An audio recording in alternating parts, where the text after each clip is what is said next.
Hey, welcome in everybody to another edition of the Film Room and Pink Show crossover. Is how I'm doing it. I don't want to go too heavy in the film because I'm asking myself this question this week. Am I talking to myself on this show? Is anybody there?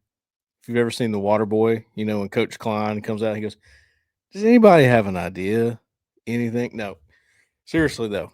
Um, want y'all to watch this. I think you'll learn from it. I know I do. Every single time that this happens and we get in this funk, covering Auburn, being watching Auburn, whatever, I always leave the game going, I ain't doing that film. You can forget it. I'm not doing it.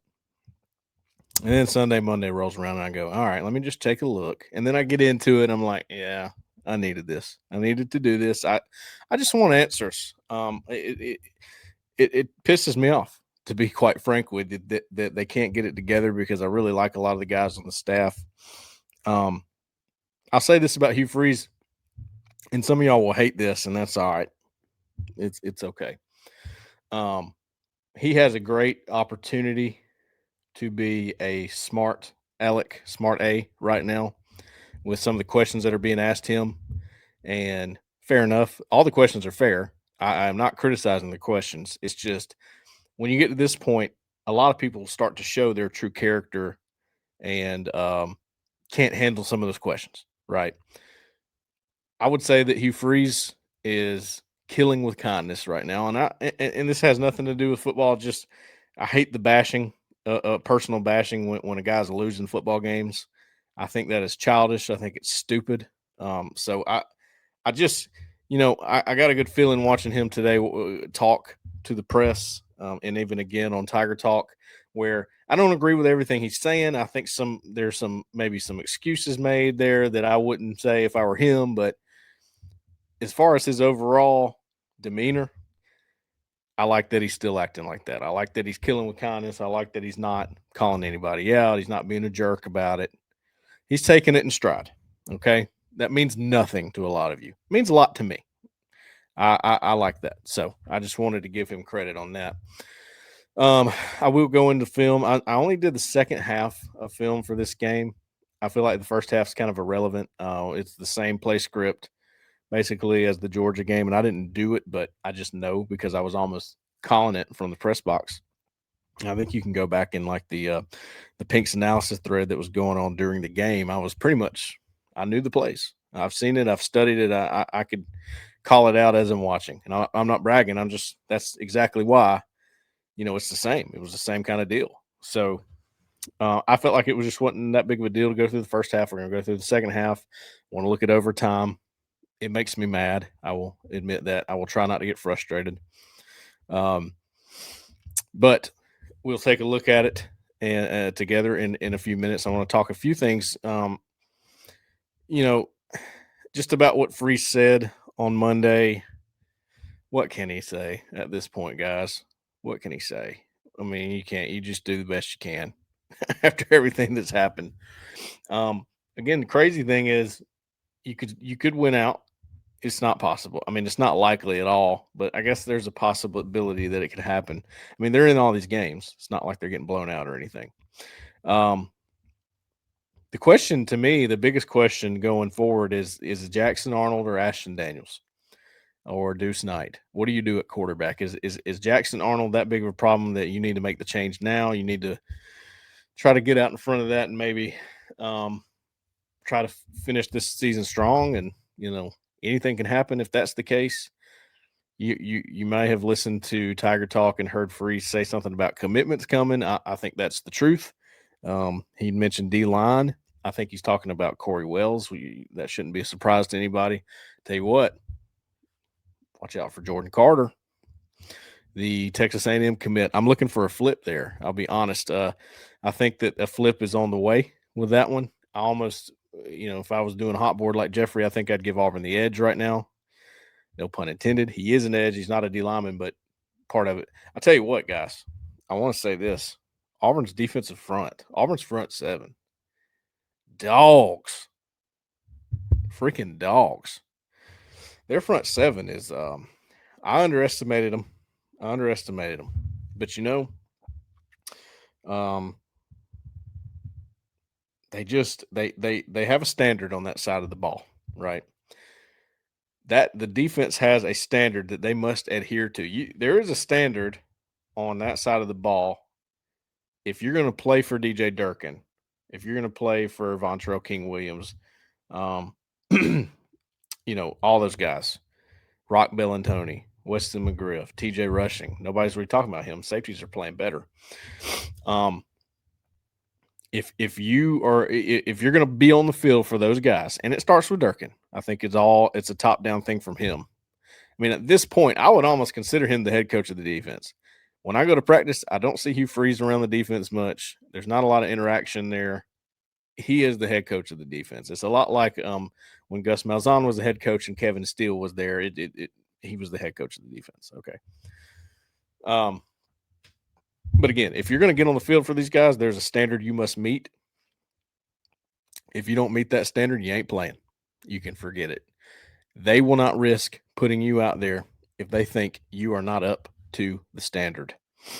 And you ask yourself this, I ask myself this, what is the standard for Hugh Freeze and his offense exactly?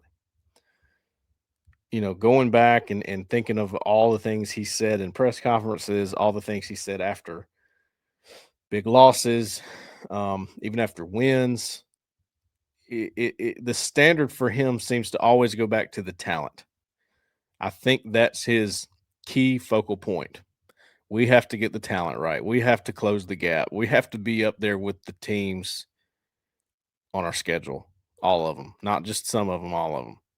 It's been his thing repeatedly. Even after they lose this week, he comes out and he says, well, I don't think that's the issue anymore. Well, the problem is if you never set a specific standard from an on the field standpoint, other than like if you're telling Cam Coleman, you're an incredible talent, we're going to use you, we're going to rely on you, all of this is fine. But then Cam Coleman goes out there and drops a touchdown, a potential touchdown. If not a touchdown, it's a massive play. And not only that, it's a play where you've gotten on your quarterback, because Freeze coaches quarterbacks. He's not the quarterback coach. Kent Austin is, but he's with them a lot. He talks them through things. He coaches them. And I think he does a pretty good job just from watching him and observing him.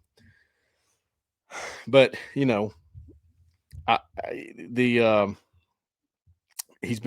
I'm sure, and we've heard him even say it in press conferences, like, I need Jackson Arnold to let it go. Trust the receiver, right? If the receiver doesn't make the play after I've told you to let it go, it ain't on you, it's on him. Okay, we've heard all that. Well, Jackson Arnold finally does it. And he's done it some, but when you are given the shot in this offense, this is the someone said it in the play script. When I see it, I'll point it out when we're going through in a minute. They said this, I thought it was great. This is the pinnacle of Freeze offense, or this is the dream scenario for Freeze's offense. And I'll point it out when we get to that point. That's like, there's a certain point he's trying to reach. And Jackson Arnold, instead of handing it off on a favorable running down, takes the shot as the safety's down in the box, almost at linebacker level. You got Cam Coleman one-on-one. They're telling him, rip it. Please give us a shot on that. Leaving it up to you. I don't know why they do that. I would tell him, if I wanted to go to Cam Coleman, I'll make it go to Cam Coleman. That's my philosophy. We've talked about all that. Anyway, he finally does it. He puts it right in the bucket. Can't throw it much better than he did. And Cam Coleman drops it. Back to the standard. Is this because Cam Coleman's not talented enough to make that catch? No. That's not it. So what else could it be? It's a lack of focus. I can't tell you how many times when I was assisting, working my way up at Huntington College, Division III football school, for those who don't know. How many times, going through the same drills that we go through a lot, and it didn't matter what position, receiver, D-line, whatever, they stopped the drill. They stopped everything they were doing, and they said, that's not going to get it. Everybody up, right? Everybody up. This ain't going to do it. You act like this in the game, it's over. You're going to drop balls that you would usually catch. You're going to make throws, uncharacteristic throws that you would normally make. You're not going to make them. You're going to be uncharacteristic about it. That's what I'm trying to say. They would call everybody up and they'd say, this is not the focus level we need to achieve. What is that? There was a standard.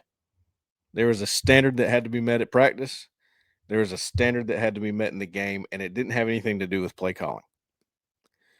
Now, I will tell you something. I once again am in almost full support. Overtime, it gets iffy on me. It's not iffy at all. I didn't like the overtime play calling, but other than that, play calling from the staff, once again, it's there, guys. It is. What is it worth if you can't hit it? It's worth nothing, right? This is why I think Hugh Freeze and his staff, they've really tooled around this offense to tailor it to Jackson Arnold, and I think they take a few things out that they probably need, but he doesn't feel comfortable with it. So this is where they're at, right? I think he hinders them a little bit on that, and then I think they hinder him, Jackson Arnold, a little bit when they're leaving it all up to his mind. And again, you know how this was with Peyton Thorne a year ago.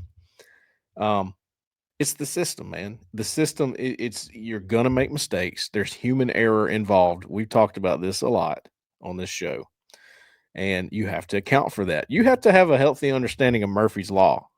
I abide by that. Okay. I know at least once a day, Murphy's Law is going to hit me in a way that I don't want it to. For those who don't know, Murphy's Law is if anything that can go wrong will go wrong. Okay. You can't open the door for it. And you'll see when we're walking through, they do open the door for it too much. They just do. And it's been the way that he's done things as far as I've studied him. Okay. Some coaches look at that and they go, I don't like that. He looks at it and he goes, that's our system. That's just the way we do things because it will work at some point. It will bust through at some point. It will break through. We will be fine. We have the players to operate this. I trust my quarterback. He's schooled up the way I want him to be schooled up. You know what? Jackson Arnold could be schooled up. Peyton Thorne, you go back to him. They could be schooled up to a T. They could sit there and draw it up for you exactly what Freeze wants and match everything he wants. But when you get in the game, it's just different. It's different. Okay. I don't want to get too much on a rant about this. Hopefully I'm making sense. I don't have a script or anything here. Sometimes I write little points down, but I didn't do that this week. But I do have a one of the quotes from Freeze on Monday that I want to read to you. That I agree with him, unfortunately. So the question basically summed up as, what can be fixed on offense? Exactly. Like at this point, what are y'all able to fix? What can you fix? How do you fix? What, that was the question. All right. And this was his quote. So, quote, the details, Hugh Freeze says, we have to coach harder, demand more of ourselves and of the kids. The answer can't be, I don't know why he ran it right the first quarter and he didn't the third. That's no longer acceptable, Freeze says. Nor is you run inside zone in overtime that we're averaging, 6 yards on a carry and we get beat inside at a tackle position where the footwork for that, you don't get beat inside on that play. Let him beat you outside. That's fine.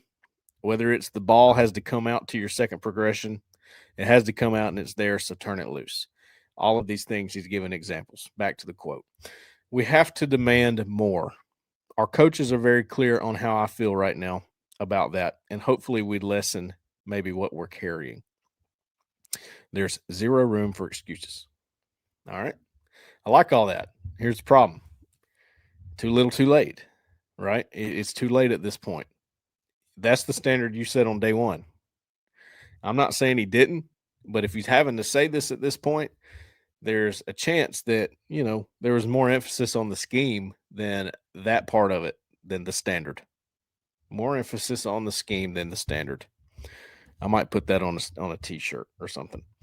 But you get the point here. Like, I think he knows what has to be done, but I think he's also kicking himself and going, man, I'm a little late to this party. It's what you couldn't afford to do. in year 3. We all know what the stakes were in year 3, and so far they've not been met. He knows that. They all know that. This is not news. Um, can it be turned around? Yeah. I don't have a lot of faith in it, but it can. I mean, you still have some wins on the table. You still have a decent record on the table, and improvement. You still have a big improvement on the table. And you have a chance to, if that's the case, if you do improve, that means you're winning out pretty much, and it's better to win towards the end than at the beginning. So you see what he's trying to do here. It's too little, too late.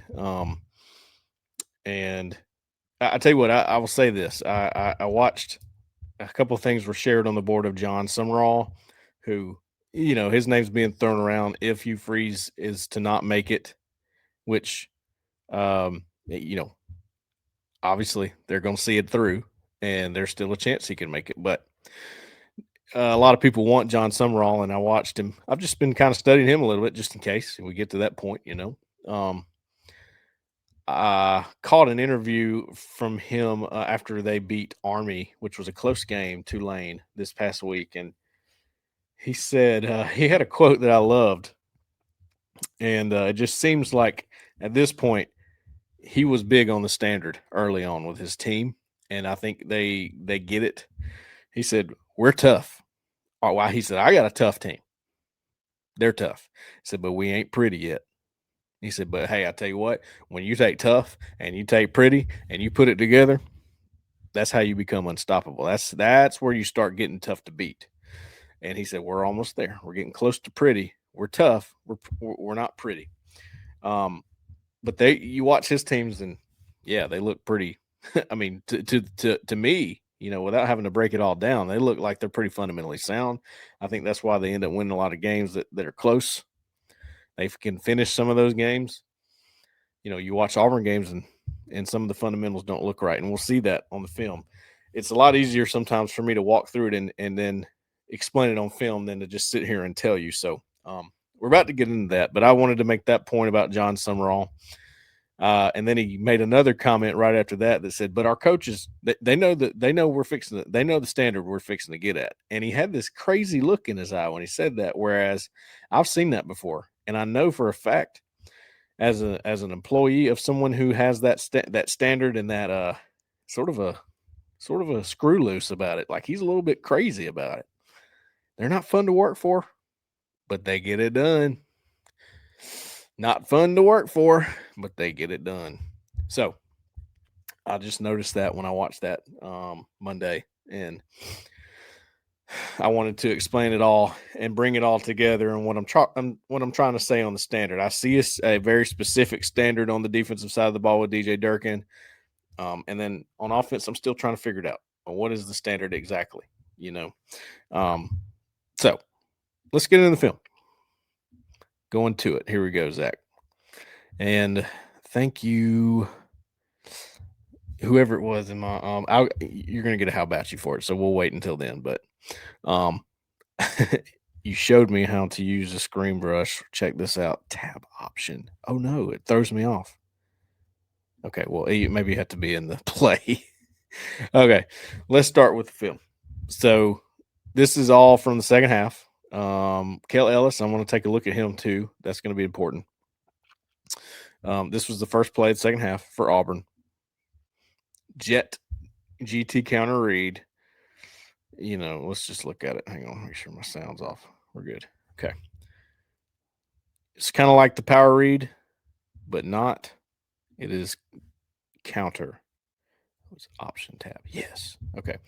So instead of blocking power here, like usual guard pulls, they pull guard, he's the kick, and tackle, he's the lead. So, and then they actually are reading this guy. That's a weird alignment Missouri's got there. Makes the read very easy. So it's jet per usual. These are blockers. And he's got a mesh right here. If he keeps it, he's running Q counter. If he gives it, it's like that. Great play. This was a very big part of the second. Oh wow. Sorry, I'm learning. The second half game plan. So this is what it looks like. And he does keep it. because that was a wide 9, and it's just a lot easier. And he's very good in between the tackles, Jackson Arnold is. He runs like a running back. Carries the ball pretty well too, actually. But this is just a good opening play. And again, you see what they're trying to accomplish here. All right. They get a 2nd and 2. They go back to the RPO game. This was the RPO they had prepared for this week because they sure did run a lot. The out route. So I have a theory about this, and we all saw it. Like Justin and I both saw it. We were talking about it up in the press box when it happened. Why does it seem to take so long for this ball to come out? All right, watch. Where's the break? Right there. Ball should be coming out of his hands right now. Let's see. And then it's late. One more time, since I messed it up right there. Break, and then throws just a little late, right? Gets there, pretty good zip on it, whatever, but it's late. It needs to come out faster. And I think because this is my theory, I don't know this. I think it's very important not to act like you know everything. I think that's dangerous. I don't think they go, hey, Cam, or whatever he is, X, Z, out. Z out. I don't think that's what they're calling. I think it's an option. I think he's got the option to go out or maybe go over the top or maybe hitch. But I think they have a specific play where it's either out or up, and they don't actually throw the hitch in there to make it less complicated. Again, this is my theory. Now, if that's the case, and this is not just a called out route, then I think Jackson Arnold is probably at the point now where he's seen enough go wrong. He wants to let that play out just a little bit, just to be sure that Cam Coleman's going to run the route he thinks he's going to run. Because when it's an option, they got to be on the same page. We saw last year what it looked like when a receiver and quarterback were not on the same page on an option route. It just didn't work, right? So I just feel like that might be why it's a little slow. Either way, even though it's late, this is a good play. 2nd and 2, this is a favorable handoff down, but they're kind of heavy in the box here. You got 1-on-1. This is the Hugh Freeze system. He tells his quarterback, you got the numbers, you got the body language here of him bailing. Throw it. Rip it, right? And it turns out to be a first down play. So this is their bread and butter. If I'm like an advisor, I would say this is what we need to be doing. This is the formula. This stuff right here, RPO. I have a different philosophy about the RPO, especially how you handle quarterback. But as far as running the actual play, yeah, I like it. I hated this sprint draw. Hated it. I just don't like this. I'd rather you run your inside zone here if you're going to run the ball. But I learned later they're actually setting something up, which it does work. So I can't be too critical, I guess. It's so weird though. They sprint, but they also run like GH counter to the other side. I don't know. It's just a weird play. It's just weird. So I'll show you why it matters later though. So again, you're back to your base stuff here, the RPO game. And I also want to mention they stayed in 11 personnel a lot in this game. This is 11 personnel. Oh, option tab. Here's your tight end. That's your 1 in 11. And then here's your back. That's your other 1 in 11. And then you got 3 receivers. This was the base formation in this game. So, and this is just your RPO stuff. He hands off, gets a big run off of it. And I was screaming this from the press box. Look at this safety. First of all, he's standing on the hash. See, there's the hash right there. He's standing on it. He's out here. I mean, he's got a chance. I'm pretty sure at the snap, this guy creeps inside the hash and close to the box, if I'm not mistaken. But this, I will never, ever, ever argue with a handoff on the RPO.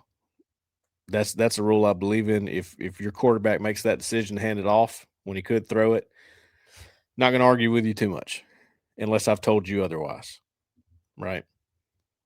So he goes with the handoff. It's a very light box, and it turns out to be a huge play. But look at this. You also have this. You could throw that. It's probably a good matchup. You never know with Cam Coleman. It could be a huge play. Great blocking out here by Perry Thompson. He gets hats on both of those guys and helps spring this even more. I will give credit to Cobb. That's a good move right there. I've criticized his moves on the second level.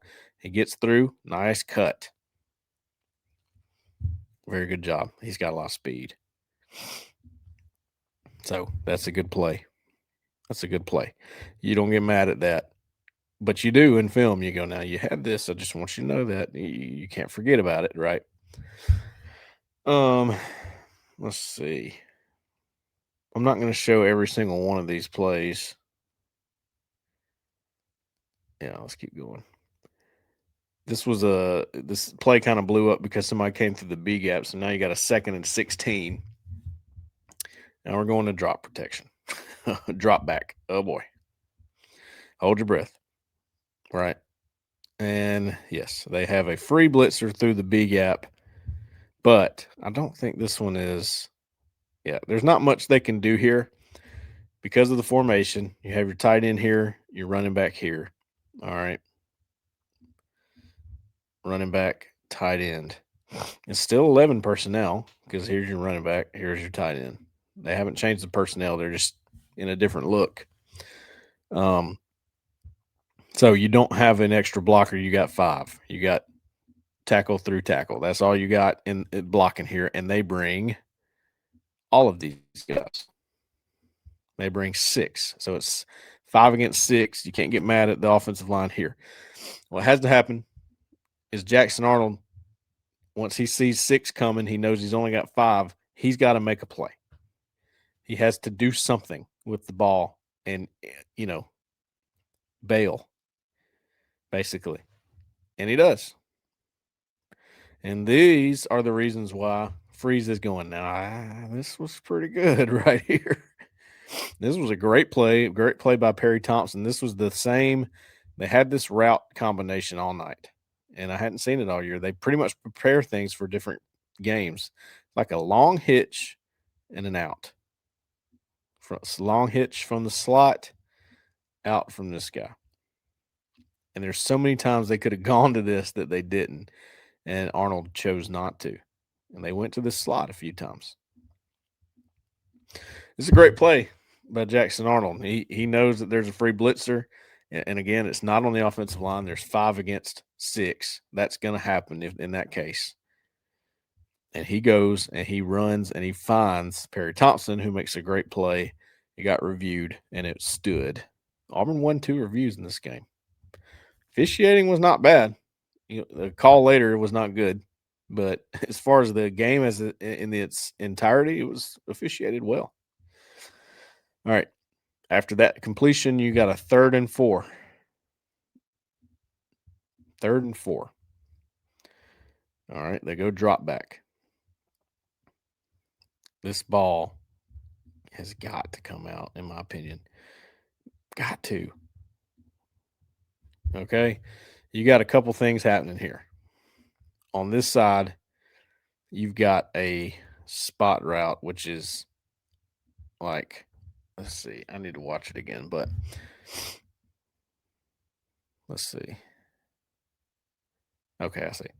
It's basically like a rub. You got Howard spotted up there, but the DB goes away. They're working that on that side. Now, I don't think Arnold wants that. You see his body is turned to this single route over here. It's just a single matchup with Perry Thompson in that corner. You've seen Horatio Fields run this when they had Fields. You basically, as Perry Thompson, you run at him, push him off, which is supposed to be not legal, and then sit at the first down line and wait for the ball. All right. Jackson Arnold is under pressure here. There's the pressure. It's coming from Mason Murphy, who gave up a good bit of pressures. I mean, honestly, this is not the worst job that that a tackle can do. He's on an island over here. I believe they're in a slide protection. Yeah, I'm pretty sure they are because everybody's sliding that way, and he's by himself, locked on that guy. He's got to make sure he doesn't give up the outside. So that's a pretty good set. He sets outside to try to influence him inside. Well, the guy doesn't go inside. He keeps going outside. And at that point, he's having trouble getting his post foot down to anchor it. But he also has to keep his balance because he can easily get swiped to the inside here. It's just a tough place to be when you're on an island like that. You have to be elite. And I just don't know if Mason Murphy's elite. I think he's all right, but you know he's going to try to get separation. You know there's going to be contact. Just throw it. Put it on his number. Step up. I'll show you, right? Step and throw. Throw it at number 3. Put it at that number. That's where you want to go the whole time. 3rd and 4. You got to make these plays, man. And then you try to throw it's too little, too late, right? Again, there's pressure. I don't fully blame him. It's just if Auburn's ever going to get over the hump, they got to make these plays. And right now, Jackson Arnold misses a lot of those. And that's the bottom line. I just want to show this play again. You know, there is a standard on the defensive side of the ball. And when somebody doesn't do what they're supposed to do, big plays happen. And I guarantee you, when Sylvester Smith got back to the sideline, he got chewed out for this. So he's on a – Sylvester Smith is right here. Not good at drawing circles. Sorry. And he's blitzing here. But he's got to have the B gap. You don't just blitz, by the way. If you ever see somebody blitz and you go, well, they're just going. You have a gap you're going to. If I've never explained this for those who don't know, the gaps are here, okay? Here's your center. There's 2 gaps between the 2 guards. That's your A gap, okay? There's gaps on both sides between tackle and guard. That's your B gap. Outside of the tackle, that's C gap. All right? I believe is going for B gap. B. Okay. Well, that's not where he ends up. Blitz. All right. He's going there, and then he jukes. Now he's in A. Now you got 2 people, 3 people in A gap. Look at B gap. The gaps move, right? The gaps move. Here's B gap. Right here. Wide open. This guy's pretty sporty. He gets on out of there. And I guarantee you, Sylvester Smith got an earful, and they fixed it. And they did not get out of a rush lane again for the rest of the night. All right. I love this play. I wrote, if you watch film with me this summer, you know this one. The funnel blitz. The funnel blitz is what I call it. All right. Hang on. I'm going to show it to you. I'm going to draw it for you first. All right. This is a hard outside rush. It's harder than usual. Like sometimes they want you to work your moves. They're telling him here, no moves. I want you to rush that outside shoulder as hard as you can. All right. Now you got a slant here into this gap. You got another slant here into this gap. Then you have a spy. I think it's him. It's either him or him. It's Atkins. I can't tell which one is which. One of these is a spy, but he works this way very slowly, that direction. And when they start reacting to all these slants, quarterback is starting to get pressure here, so he has to work this way, and it works as a funnel right into your spy. It's beautiful. Watch. Hard pressure by Morris Williams, and then as soon as Prabula steps the other way, and I'm right into my spy. There's an end zone view, so you can see it. All right, see, they even drew it up. There's Atkins. All right, they influence everybody that way. There it is. Peekaboo. That's great. Great stuff, man. They do some awesome stuff on Durkin's defense. Some awesome stuff. All right, back to the offense. 1st and 10, RPO, GH counter, hitch and go with a slot hitch. I think this is, let's just take a look real quick. They went back to 12 personnel here, started hitting some things. I liked the 12 personnel. They started this drive off with 12 personnel. There's your tight end on that side. You can barely see his head. I believe it's Frazier. And then you got the H-back or wing is Preston Howard there. And then, again, here's that route combination I showed you a minute ago. Slot hitch, out. Watch. Check it out. Yep. Well, he didn't go out on that one. So it must be an option in that case. He has the option to go or go out. And then just a quick throw. That's a nice little sidearm. Boom. It's great. Every time Hugh Freeze sees Jackson Arnold do that, Ashton Daniels loses a chance. Like, that's such a good play. That's such a good job on the RPO. It's so smooth. Boom. Right. So I think it's going to be hard for him to bench Jackson Arnold personally.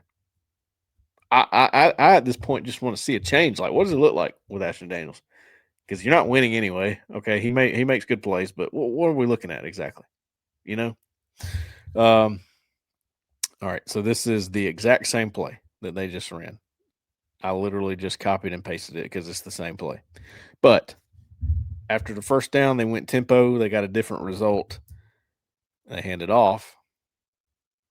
And they get a nice little gash there, and Cobb finishes the run like I like to see. Boom. Get you some of that one. It's a good kick out block. Can't throw him down, Jeremiah Wright. Block. I can't do that. That's holding. They didn't call it. You got lucky. Preston Howard's, he's okay. He gets a hat on it. That's good enough. I'd rather see him drive it a little bit, but hey, good run by Cobb. And again, you had your slot hitch right here. Here it is. He's there. You could throw it, but handoff safer. I like the handoff. I'll never be mad at that. Good run. Cobb has to come out for a play. Lost his hat. Okay. 2nd and 3, they come back with your jet power read. They arced it this time. What does arc mean? I write arc on some of these. Arc means arc release. So instead of him blocking here, he's going to release outside of that guy, block him. This is your read guy. They're reading him. Jackson Arnold is. And that was an easy read because I'm pretty sure he sits or squeezes down one. Yep, he squeezes down. They give it to Malcolm Simmons. Good run. First down. Love that play. So tough. Might get stopped every once in a while, but you're going to have a hard time stopping it the more they do it. So, also, I want to point out on this play too. I think this is, Justin Jones. Check him out. He's that running back right here. He's a big guy. Watch. Boom. Clear it out. That's a dang good job blocking. I would almost venture to say he needs to be in there when they're blocking. He's better than Cobb at that already. I can watch one play and know it. It's all about the mentality. Cobb's got it, but, he's a little hesitant. Justin Jones was not hesitant. Whether I'm blocking the right guy or not, I'm going to get you, son. I like it. Don't really want to talk about that one, I guess. Let's look at this. All right. This is where I think, again, the staff does a very good job putting a game plan together and then calling it.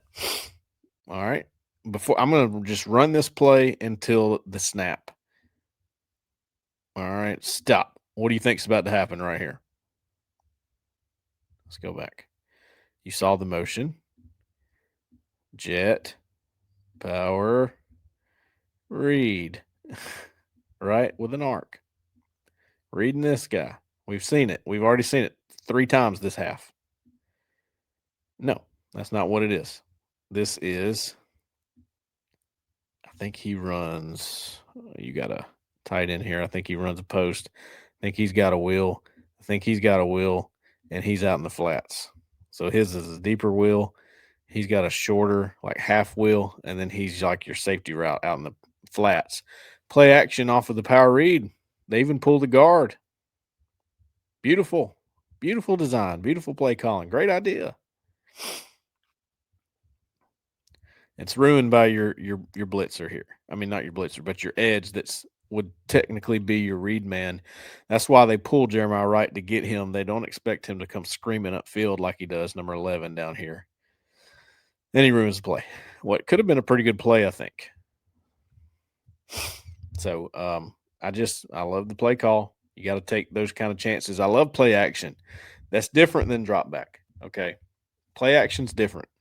I feel like they could mix in a little bit more play action. They do a good bit of it, but it's almost like if it's not RPO, like no, I think you need to mix in more play action. Like it's good stuff. Couple of those plays. This was 2nd and 10 after that incompletion. They got a few on it. 3rd and 5. He got the first down on this one. Let's see what it looked like. Good protection. That was a good play by Jackson Arnold. He had time. Had a lot of time that time. Kale Ellis. Here's your freshman right here. That's pretty good. That's pretty good. Not only does he anchor him down here, he then works in front of him when he tries to go inside. Good.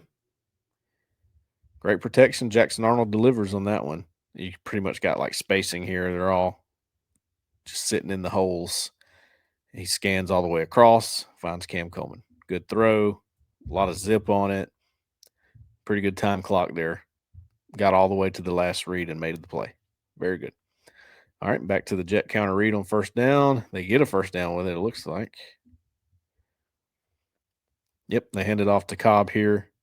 Easy read. Great block by Perry Thompson. First down. 1st and goal. 1st and goal. They go QB run. It looks like the power read, but it's not a read. It's just a fake jet. And then they go Q power. All right. I want to point this out. I don't think so. They put these plays in, right? And this is a great play. This is perfect for the situation. I love the quarterback run game that they do. It's old school. It's something you'd see like in game film from the 90s or 80s or something, right? The blocking scheme anyway, not the spread, obviously. So they go to this stuff, and it's like you wonder, or I do anyway, do they not teach it exactly right? Or do they just not emphasize certain things? This goes back to the details that Freeze is talking about. Like he says he's cracking down on this, right? Well, what you're going to see here, the lead, I wrote lead in the play call identification, is Jeremiah Cobb, your back. And he's leading into the hole or right behind the guard. Okay. That's the whole. This is a gap scheme. It's not zone. So you're not picking a place. You're not finding a lane. You have a designated hit, which is right in this. I think it's in the B gap, right? Or it might end up being C when this guy goes down. If you're a lead, the whole point of it is to be a leader, right? It's in the name. You don't run up here to the hole and then stop and kind of try to square somebody up, maybe find somebody, and then I'm going to go. Nope, too late. The whole point of this is momentum. We want momentum in that gap. Momentum. Go, right? I got a puller. Boom. Lead. Boom. Quarterback. Boom. That's the whole point of it, right? Watch Jeremiah Cobb. What are you stopping for? Get in there. That backer that hits Arnold, that Arnold has to lower his shoulder into, Cobb should be hitting him first. Okay, so somebody fell on the ground and they're struggling on the block. That's not your job. Don't worry about him. You do yours, right? Right here. Go. It's driving me crazy. I hope that when Hugh Freeze and his staff watch this, that it just like they lose sleep over it. The great coach is this kind of play right here, which is, by the way, and not a terrible play. They still get 2 yards on it on 1st and goal to make it, from the 3 or whatever, almost from the 2. But the great coaches, man, they lose sleep over this. That's not how it's supposed to go. Go get the guy. So this is what I hope Hugh Freeze means when he's talking about the details. That right there could be the difference in a 4-yard gain and what was a 2-yard gain. And if it's a 4-yard gain, you're on the 1-yard line. What if he actually pushes him all the way in? Momentum. You get some momentum created there, and you never know. And guess what? You're going to see this again. I'll show it to you. Second and goal. I liked the goal line play call. I thought it was good. This is the same play that Auburn scored on in the A&M game. The rollout. He's got two options out there. First option is Cam Coleman. He's right here. He's going to be over the top. And then your back is on a flat shoot route. So it's like a levels kind of deal. And then, of course, if they're not there, Arnold has the liberty to pull it down and run it, which he does. And that was the best decision. Dang near scores. Really good play. Guys, he did not have a great game against Georgia. He did have a better game against Missouri. He did. Again, this quarterback thing is going to be tough, but ends up being a pretty decent little play. I mean, you don't score, but you get it down to the 1 on 3rd and goal, and that's kind of the idea here. Don't make a throw that's not safe, right? Just pull it down, protect the ball, get what you can, and he ends up getting more than I thought he was going to be able to. So, all right, and then 3rd and goal, they score on this play. You see, Carter, man, loves that. With the freshman, you got. Watch this. Check this out. Option tab. Supposed to be in high school, reclassified. Supposed to be in high school, also reclassified. How about that? So this is an RPO. They have bubble right here with a blocker, bubble, and then they just have inside zone, right? I don't have to draw the whole thing out for you. You get it. That's the idea. They're doubling some guys in the inside, but Kel Ellis, pretty important block right here, big dog. I want you to watch Kel Ellis. Pretty good fight right here. So hits the nose. He gets dropped back a little bit, drops that hip, drops the pad, gets his head across. That's a good fight. And he didn't get movement on him, but he got him cut off for Mabson to slip by. Nice little jump cut by Mabson. I like Mabson. Get in there. And Auburn's rolling. Auburn's rolling at that point. In case you missed it, look who made their first appearance. James Ash. As if Auburn didn't have enough on the defensive line. If this guy comes on, you got another one, right? And look at him pushing the pocket. Not pocket. Look at him pushing the play. He's collapsing their little outside zone play, which is their bread and butter. Or this is actually like an inside zone play. Pushes the center back. That's good stuff. He comes in and makes a freaking play on his first play. Good for James Ash. Glad to see it. This was, another game plan thing for DJ Durkin. He was going to put pressure on Pribula and see if he could handle it. And on this particular play, he could not. So they showed this look a bunch of times. And how many hats you got here? 1, 2, 3, 4, 5, 6, 7, 8. All right. There's only 11 on the field. 1, 2, 3. 8 plus 3 is 11. 8, 9, 10, 11, right? So guess what? They're all manned up. Man. No safeties. No help. This is zero coverage. Unless somebody from this backs off, then they're in some kind of zone, right?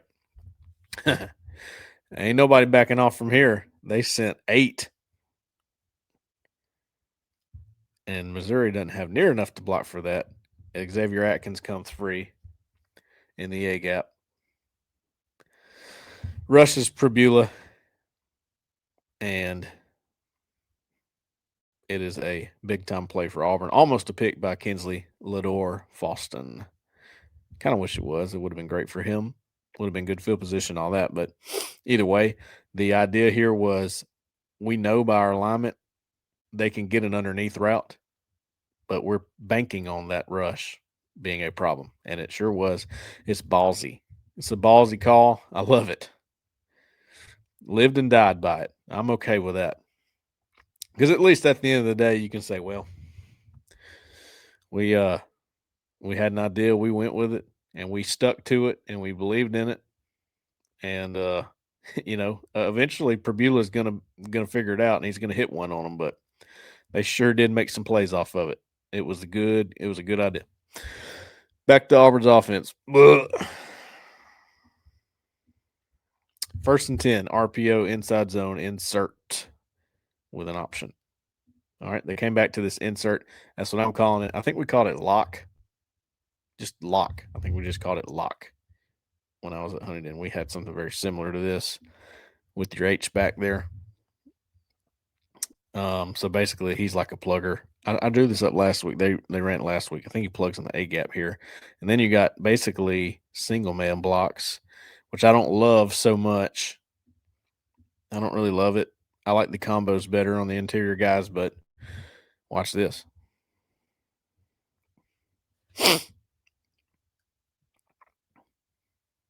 Boom. Nice little bounce.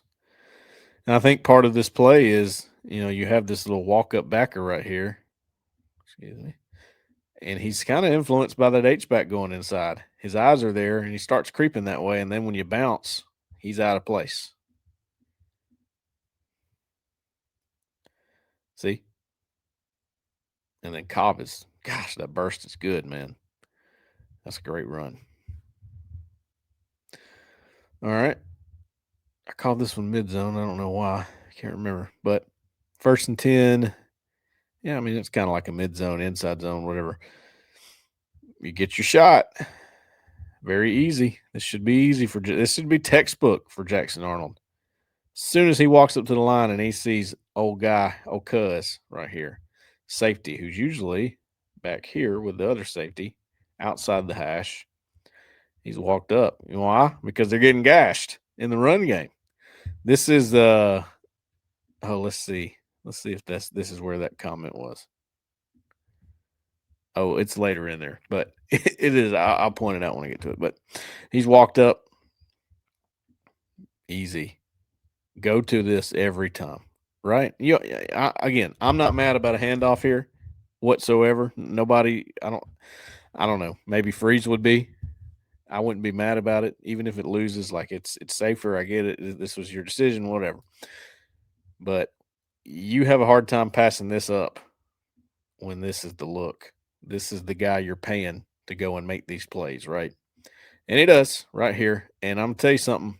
Ball placement on this throw, elite. This is how they're doing it in the pros right here. Great timing. Boom, right in the hands over the top. That is elite ball placement. Okay. All right. They get a first down.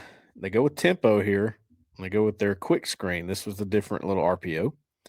They liked the numbers. Arnold liked his numbers over there. Great little play.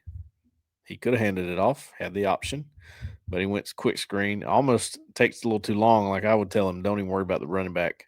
Don't even worry about jabbing it to the running back there. Just throw it because that guy jumped it, and then, could have been bad. So, 2nd and 2, RPO. Same thing. They still got the quick screen over there if he wants it. Now they got another guy walked over here to help with it. They can't let that happen again, right? That opens up the box. That's a hat out of the box, so he hands it off. First down. Yep. Good job. Okay. Let's see where we at here. Oh, almost an hour. Okay, I'll try to hurry. First and goal.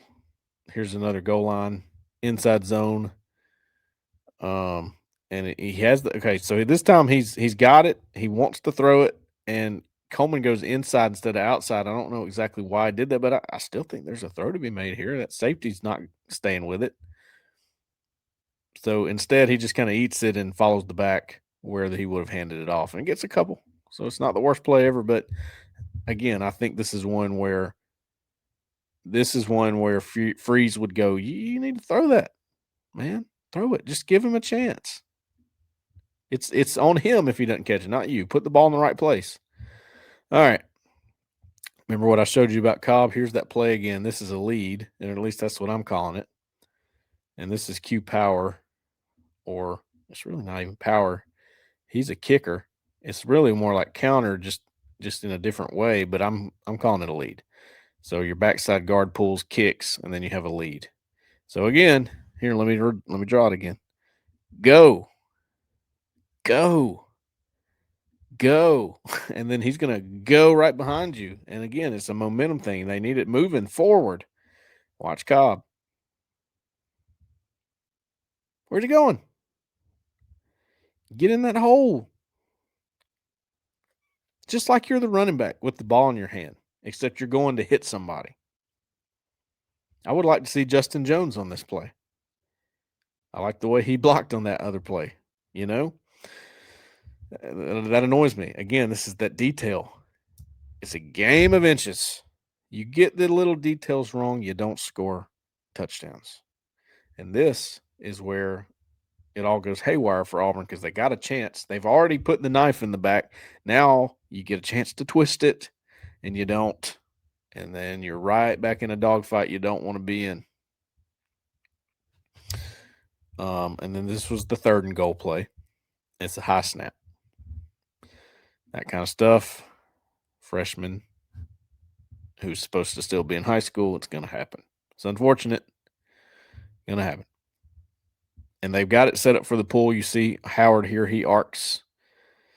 If Jackson can get a clean snap and work that mesh, he might have a chance. But you also have this backside pressure coming in. He splits 33 and splits between, I think that's Ellis. He's also he's got to have a hat on that helping his guard, or maybe that's his guy. I'm not entirely sure. It got all jumbled up in there, but he can't come free like that. So big mistake up front, freshman. You know my philosophy on that. Every freshman in the game is worth a mistake at least once. All right, so that one fails to score. Now McPherson did make it a 7-point game with a field goal, but they had a big opportunity there. I think I would have gone for it on fourth down personally.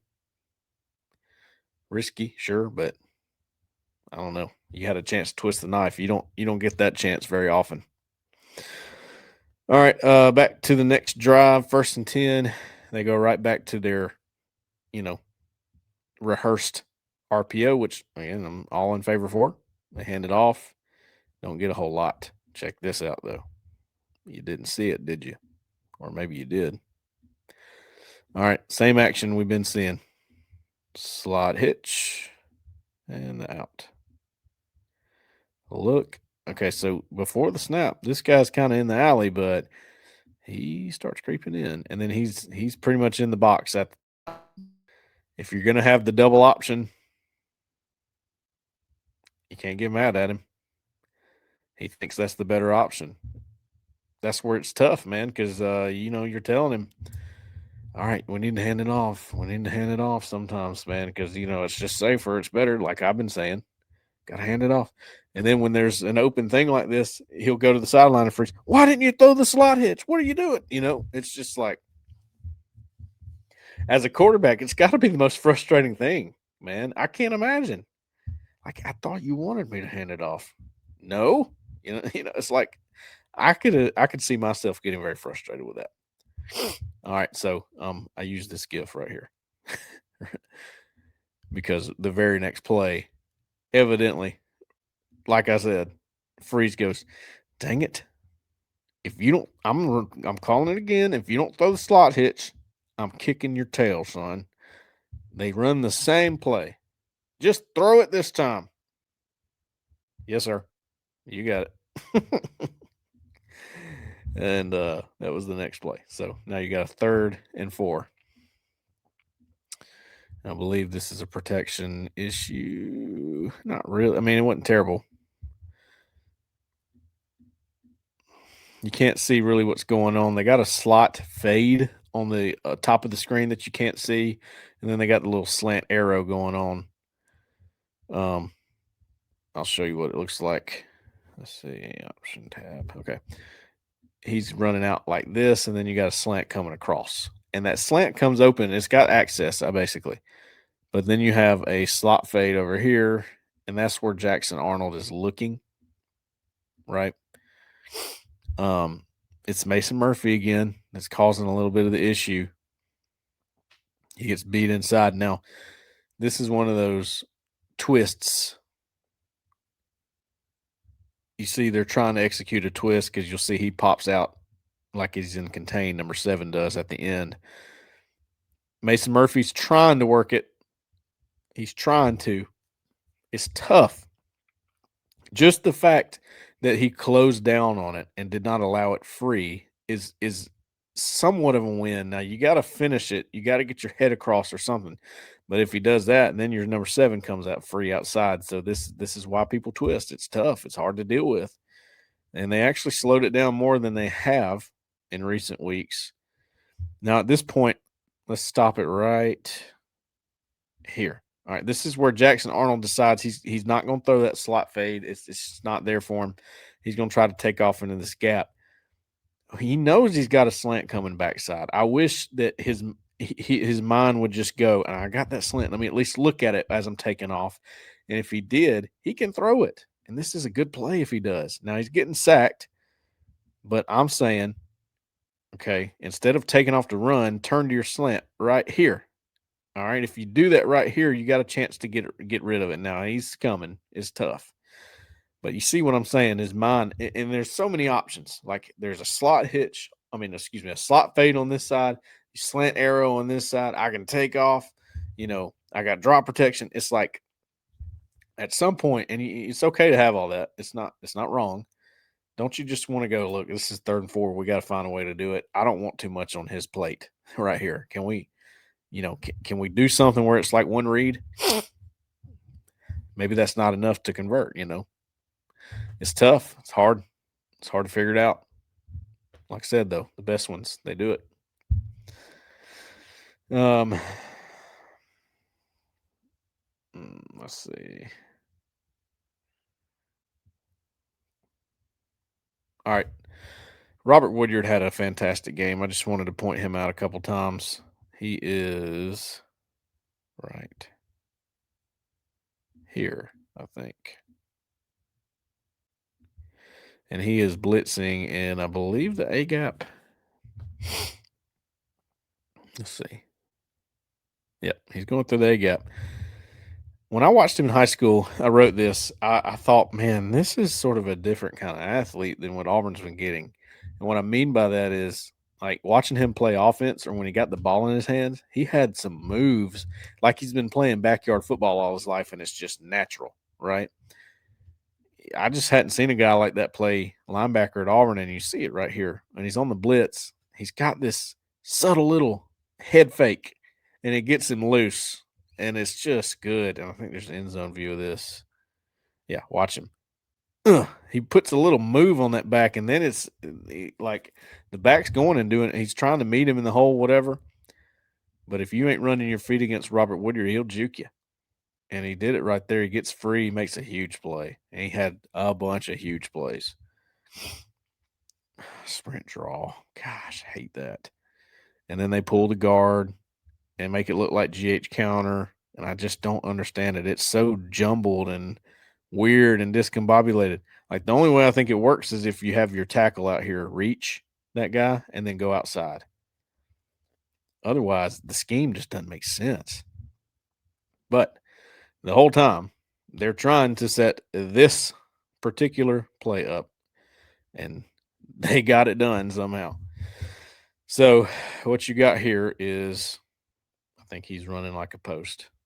He's running a wheel, but not a full wheel. He kind of motors it down right here, and then he's out here like it's a screen almost, or he's like a safety valve. All right. So back to your little post wheel concept, but they're running the same sprint draw look that they've been running, that we showed you a couple times. Sprint draw, hand it off. Nope, he's running. That was a very, very nifty play by Jackson Arnold. This play alone is going to make it very tough for Hugh Freeze to put Ashton Daniels in. Again, this edge comes upfield. They do a better job of getting to him this time, unlike the other one where he ruined the play. And Jackson Arnold knew he had to let it go. Here he does. He feels it. He lets it go. It works out so great. Huge play. Great job, Harry Thompson. He did a good job of keeping that wheel moving. Like, you can't stop right there because then the guy's on you. But that guy's in terrible conflict. Number 2 right here. Right? He's in a bad conflict. He's either going to keep dropping and let this guy be open, and then you have a screen here too, or he's going to take it. And he ends up taking it, and that's why Arnold was able to find Thompson. Wasn't a great throw. It's just he got it there. That's all that mattered. So I guess credit. It worked. It worked. All right, they get a first down. They go tempo. I love the tempo. Shout out to Alan Head. That was his suggestion. I think it's been working. Take your shot. There's your pass interference. That's not, apparently. Still think it is after reviewing it again, but it is not. It was not called. And they run their inside zone insert there. But, again, this is textbook. Here's your guy. Walked up right here. This is open for business. I got no problem with him taking that. It's the right idea. It's the right call. It's the right call to go to this RPO again and know you might get that. All of it's right. They did everything right on this play. And then they don't get the call. It's like they're snake bit, man. And Arnold's in a rhythm right now. He's playing well. All right, 2nd and 10. They hand it off. I think I started this because they're running the same action over here. You've seen it. Slot out.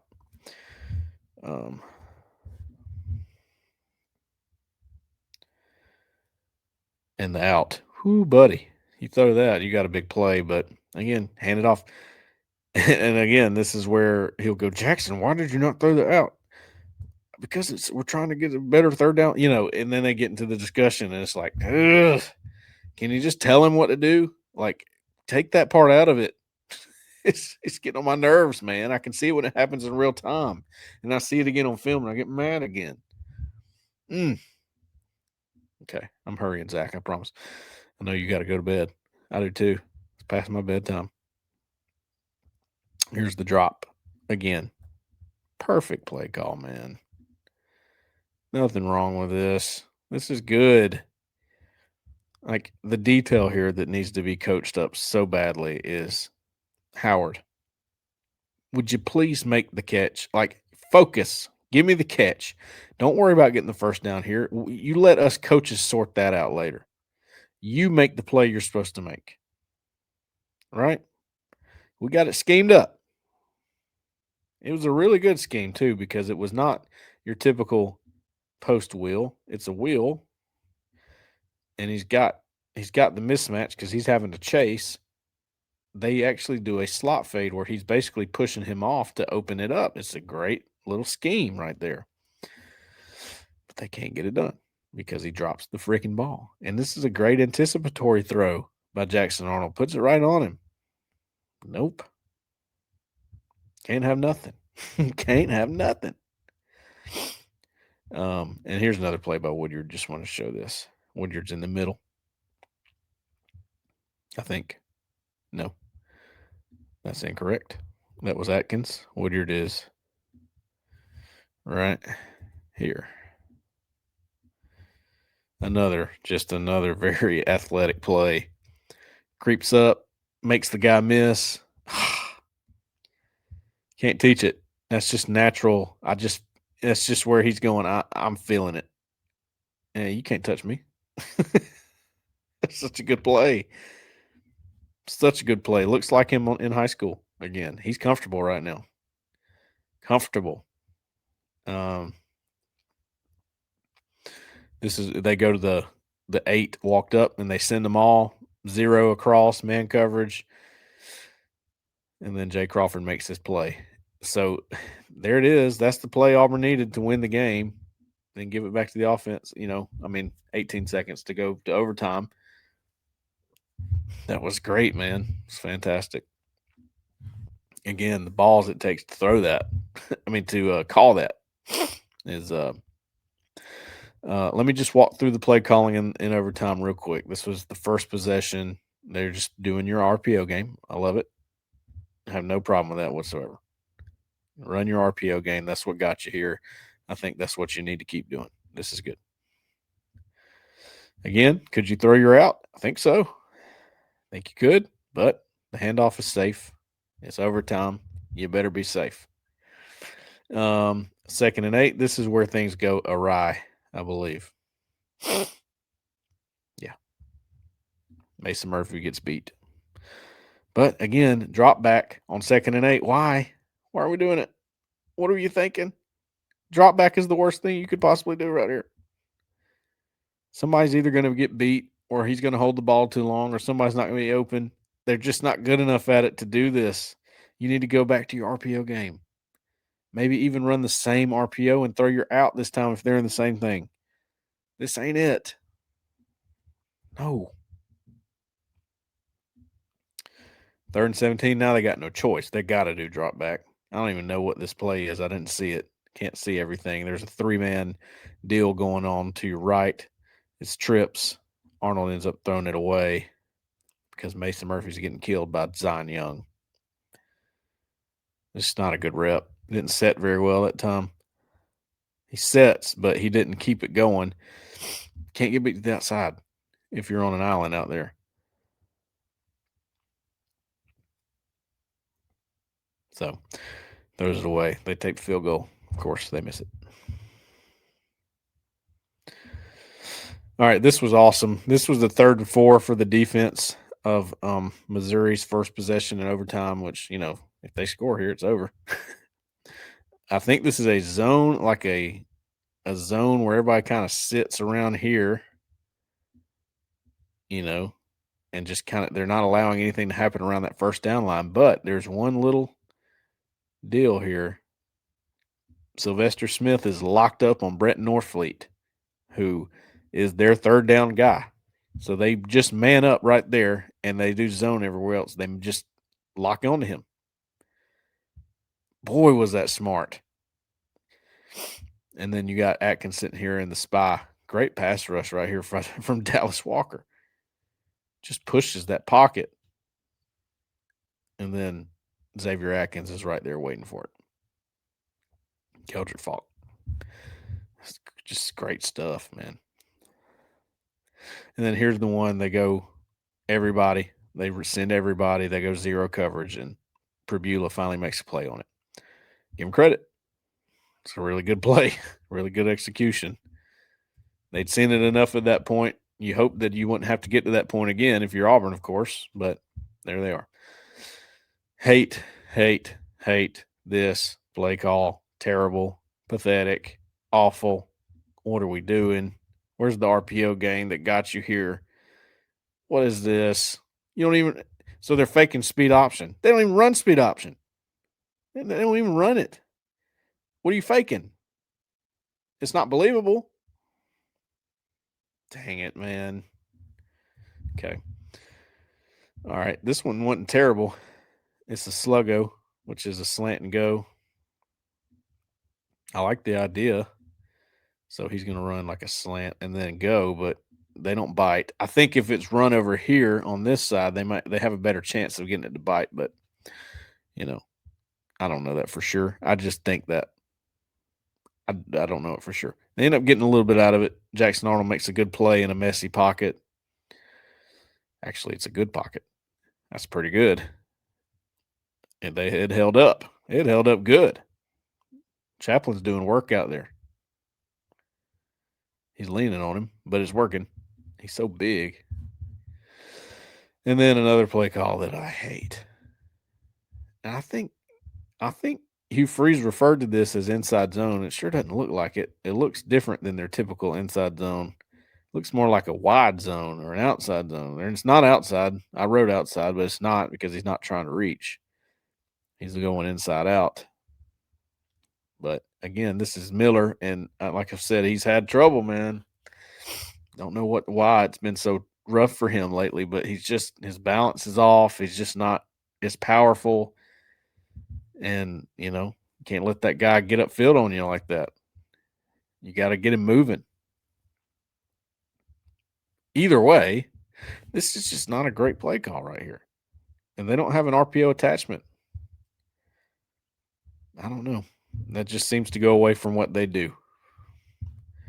And then 4th down.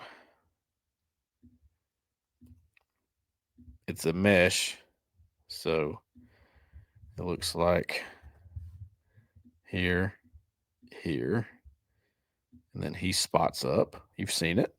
And he comes in motion. He runs like an out, and that's what he's looking at. But why? It takes forever. I almost think you could hit Singleton, but the pass protection doesn't hold up either. Miller gets killed here at right tackle, and it's holding. They didn't call it. That's just terrible. I don't know what Jackson Arnold can do there, honestly. He could throw it to Perry Thompson, but he ain't looking at it. I think he was told to look at this little design they have for Cam Coleman out there. And it takes forever. And they're bringing it. Why wouldn't they? They'd be stupid not to. They bring 6. Guy completely goes up and over Jeremiah Cobb. Rushing like banshees. Oh, boy. So that's how it ends. Okay. Well, like I said, that would make me mad at the end, but I think you get the idea. And it is important to walk through it. And always this is important to find the reasons why it's not working. If this thing goes off the rails and continues to go off the rails and Auburn makes a change, you want to remember this stuff. You want to remember this stuff, and you want to watch the candidates that Auburn goes after and see if this is happening to their teams, right? Because a lot of it is unfortunate. The pass interference call that was not called, or the obvious pass interference that was not called, is nothing they can do about that, right? They did everything right. Got to get that call. That would help a whole lot, but they don't. And then they get in these situations, and there's other reasons why. It's not just missed calls. There's some other reasons why. Execution drops. We've seen it. It's interesting when you really actually think about it. Think about Vanderbilt, right? I always use Vanderbilt as an example. They don't drop those. They just don't. And is it because they're more talented than Cam Coleman? Maybe Preston Howard, but Cam Coleman. I don't think so, guys. I think Cam Coleman's legit one of the most talented people I've ever seen in person. I don't know if I could say that about Vandy's guys, but they don't drop those. So why would that be?